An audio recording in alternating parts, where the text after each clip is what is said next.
guys, it's Siex and welcome to something a little bit different.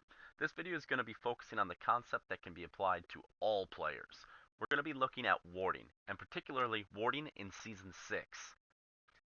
The way you use vision is different depending on the stage in the game that you are in. As a result, we're going to divide this video into two segments. The first is the laning phase, and the second is objectives. First, starting with the laning phase. The laning phase will be primarily focused around the yellow trinket. Vision from the laner should be concentrated in the entrances to the jungle or along the river to provide more countermeasures to dealing with the jungler. Once the support completes the sightstone, they should find opportunities to move around the map to drop green wards where appropriate, as they last longer than trinkets. Objectives such as the dragon and the rift herald should primarily be controlled by the scuttle crab. Laners and junglers should communicate regularly to guarantee control over the scuttle crab during the laning phase to obtain sufficient vision over these objectives. During this time, deep vision is not a high priority. Due to the vision provided from the scuttle crabs, you should have a spare trinket to drop on enemy camps to help track their pathing and plan for jungle invades. Wards are great value for the money. You should invest the 75 gold into a pink ward whenever you can to ensure one is available at all times in case you need to replace or reposition your vision. These wards are permanent, so during the early game it is more likely to survive longer if placed offensively in the entrances to your own jungle. If you're not entirely sure where to put your pink wards, here are a couple of rules of thumbs that you can use depending on what role you're in. Top lane can ward their respective blue or red buffs. The mid lane can ward the entrances to the jungle. The bot lane can ward the tri-bush. And the jungle can pink depending on wherever it's lacking. Moving to the objectives.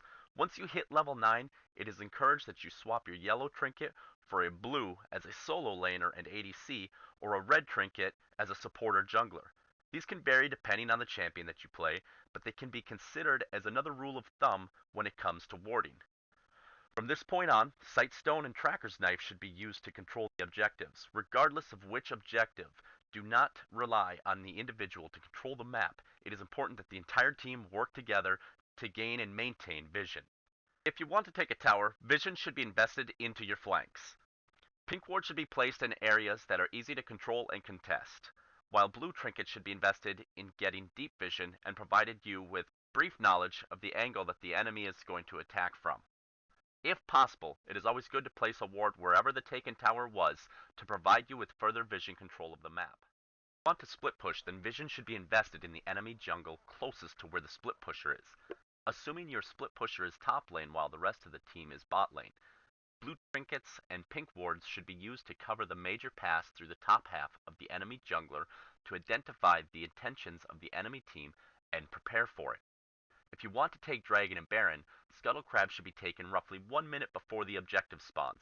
This will provide control without having to invest in large quantities of valuable wards, and also provides a small movement speed buff to engage and disengage a fight.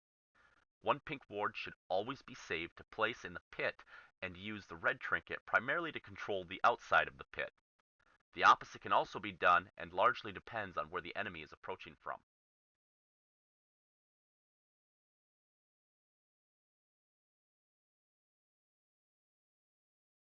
As of Season 6, there are generally less wards in the past. It is important to be more efficient with the warding placement and develop awareness by keeping a close eye on the minimap and being aware of the laners that are not visible.